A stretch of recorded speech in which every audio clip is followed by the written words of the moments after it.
All right, we have made it to the boat ramp at 6:30 in the morning. Took about an hour and a half drive.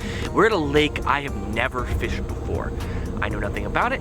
I've looked at it on Google Maps, and that's all of my knowledge. There's one other boat here, and I just watched them drive off, so at least I know which direction to get to the lake from, because you launch in a canal that leads to a lake.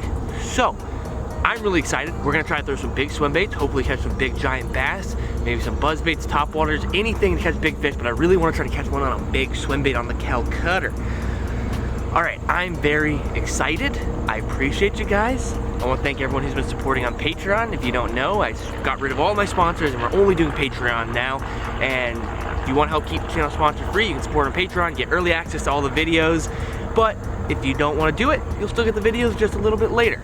All right, let's launch a boat. Let's go catch a freaking big bass.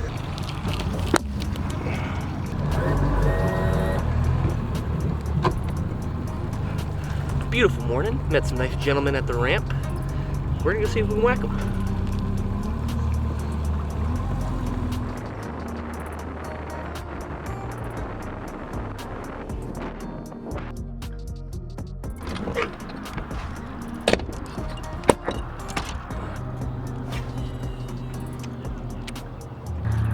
All right, we are fishing. I'm just starting off throwing a little top water here. It's a little chilly, so we're gonna work it real slow.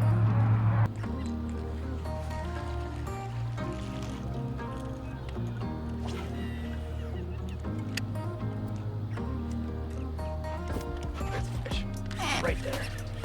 Like fourth cast of the morning. Beautiful. Oh, I just threw it. About a 1 pounder.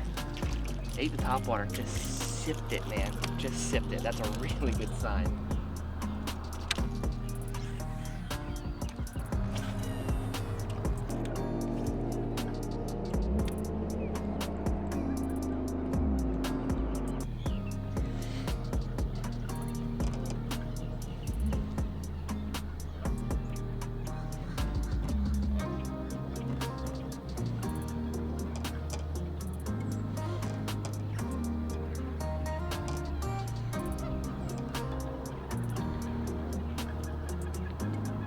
Nothing quite like tying an FG knot on a 17-pound fluoro.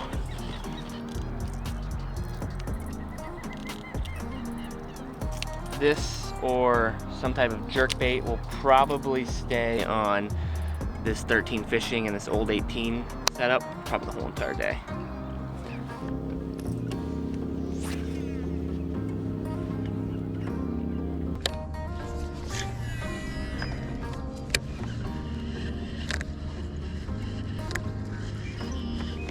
There's the fish. Nice, right in his reeds.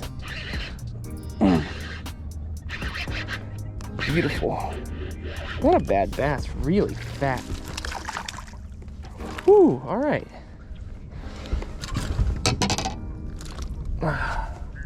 All right, beautiful. First fish of the day. They're probably about a 1.5 pound bass, not a bad one. Oh man, he had hydrilla coming out of his butt. Beautiful, chunky fish. Got about a 8.5, 9 foot gator sitting about 20 feet behind the boat looking at me.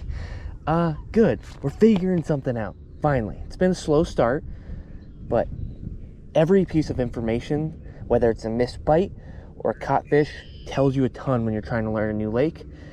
We missed a fish in the lily pads, caught a fish in the reeds, both on a swim jig. We need to be fishing cover. I tried a little hydrilla flat for a little bit. Nothing really came of it. So we're gonna try to focus on this cover right now. Then maybe we'll move to the drillist.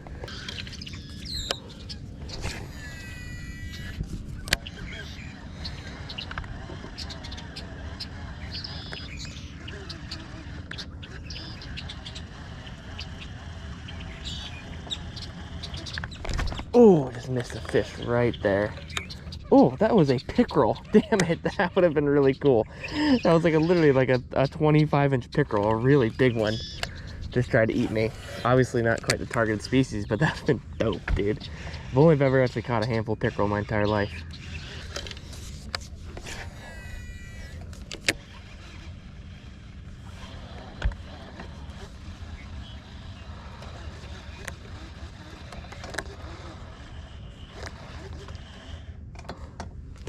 Oh, God. Oops, sorry, buddy. Dunked you into the trolling motor. Watch that fish eat. Sorry, guy. Really, gave you a nice slamming. Sorry, bud. Little guy right there. The jig is producing. All right, man. That was about maybe 4 casts later after that last fish. The swim jig's on. Maybe it just needed to warm up. I'm not totally sure. I mean, it was 50 degrees this morning when I started. Oh, big wake on me. Just got waked on big time. Yeah, it was like 56 degrees or something like that when I first started fishing. I just blew a lot of fish to those pads. I thought one of those was gonna for sure clap onto it.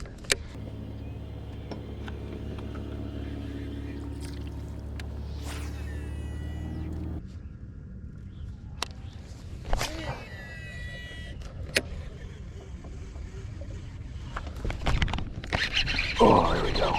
Dude, we're on, man. All of a sudden, it just turned on for me. Another little one, but we're catching fish now, and that's what's up. Big swirl out in front of me.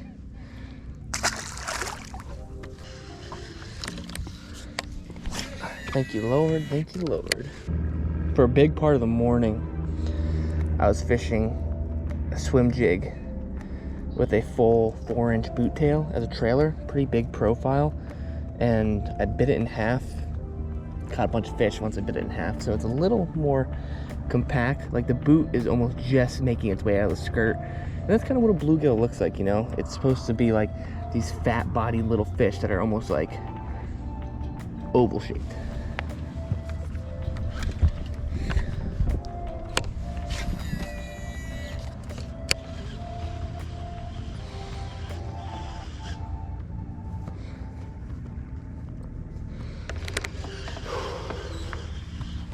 Oh, just missed one right there. Just put on a new trailer.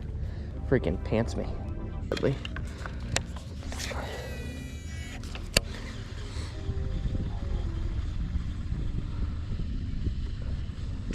Oh my God, that fish came out of the water, tried to eat it. Oh, big fish just tried to eat it. Real big fish. Come on, come to daddy. Dude. A fish just tried to eat my jig as it came over the top of a lily pad, and he missed it, and then probably looked like a 4-pounder or so, swung at it afterwards. The bigger fish wasn't what initially tried to eat it though. There's a few bass in there. Oh man, dude, come on. 2 different fish and they didn't come back for it. Some absolute degenerate is heading my way currently. This is my good pal Jacob has joined us. I'll leave his YouTube channel link below. You can go check that out. What's up, tripod? Hello, tripod. Jacob went to a different lake and said there's about 300 people there, so he came to where I'm at. Slow morning. We've caught 3 fish, but all of them have been in the past 15 minutes right before you just got here. Really? All through these pads, throwing swim jigs. What should the stakes be?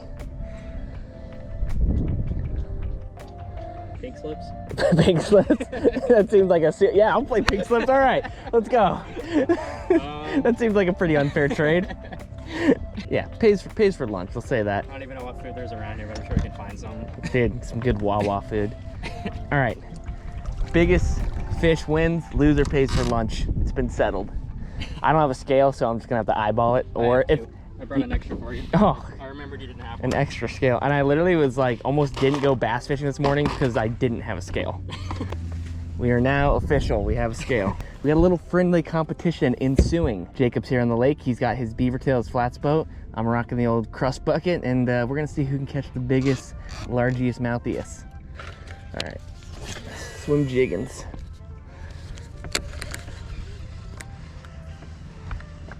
Give Jacob a little info on what's working. There's a fish right there.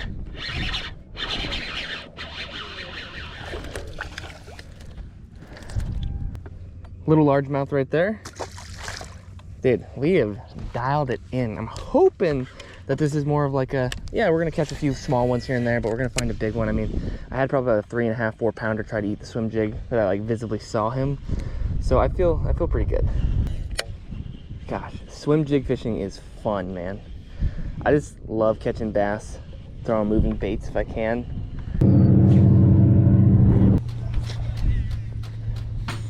All right, the wind's kicked up really bad and the bite's gotten super tough. I've tried a bunch of different things and haven't really produced. So I'm gonna throw something that's more for my mental reprieve than anything at all. I'm just gonna throw a gantrel around. This is a beautiful, beautiful swim bait, and roll it around on the Calcutta, just more for the hell of it, and hopefully catch something. I just need a break from throwing the spinner baits and all that.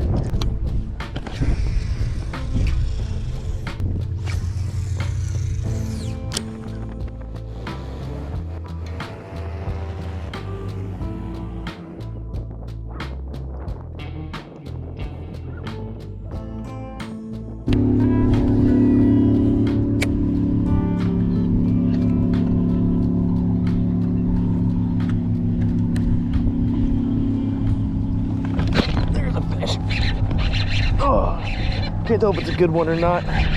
Ate deep in the pads, finally.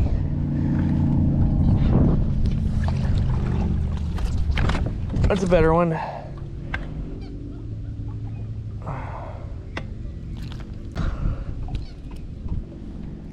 Huh.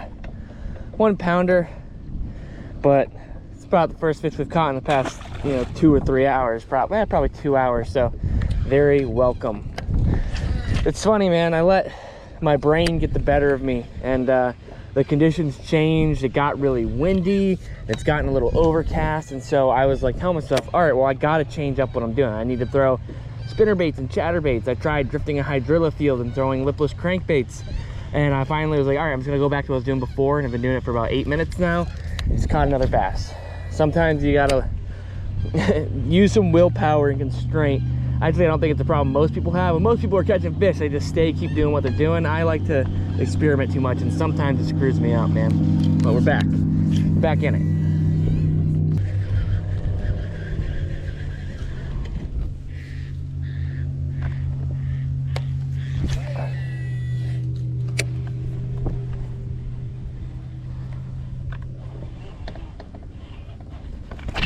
Oh, there's a fish. That might be good, man. Oh, better.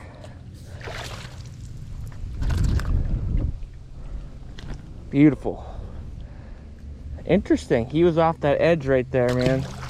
Right off this edge. The swim jig is the champion of the day. I've tried to throw a bunch of different things and it has not worked for me.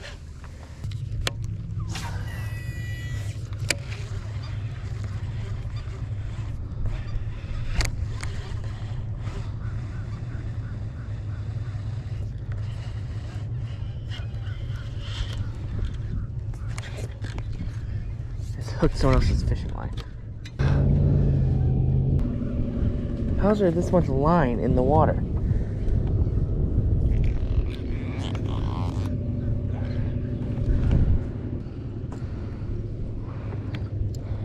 A buzzbait? What in the hell? And it's a Guggen Squad buzzbait. What the frick? First of all, how does a buzzbait get stuck that deep in? I won't pretend. And it has a craw on the back of it.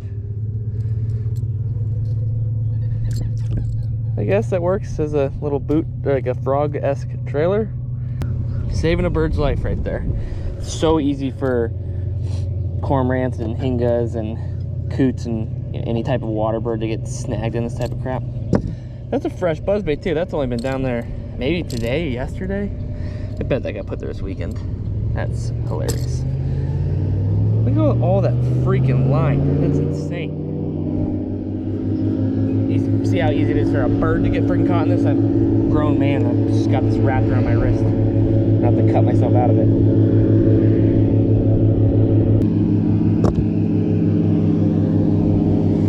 Alright, I'm at what I think can be one of the hardest crossroads in fishing, especially in a new area. I've caught 7 bass, biggest one probably around 2 pounds. Do I keep throwing what's worked and hopefully just find a bigger fish that's gonna eat what was working for the smaller fish, or do I totally throw something bigger and different and hopes to find a big fish? It's always a hard decision. We got a few more pad fields we're gonna drift around, throw the swim jig, see if anything happens. If not, we might totally change game plans, see if we can find a bahimi.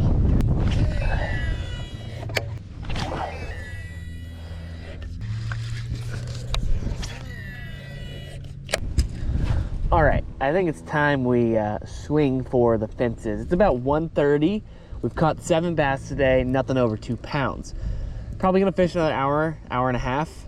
And I think we're just gonna throw big baits. Have a few different options here. Some big shad-like looking deals.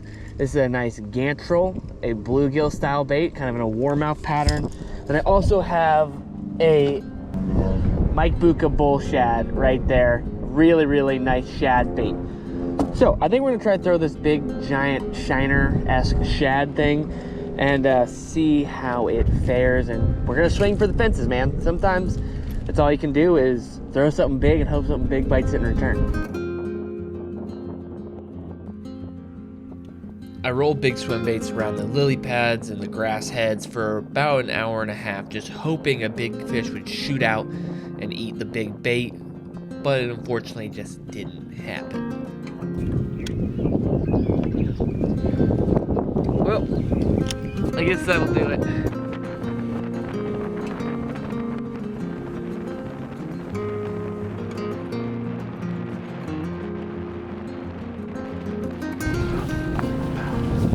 Once back to the ramp, there's actually an FWC biologist monitoring everybody's catches at the ramp, and he said not a single person came in and said they'd caught more than 5 fish. So I guess my 7 didn't seem that bad, even though none of them were very big. It still was a good day, apparently.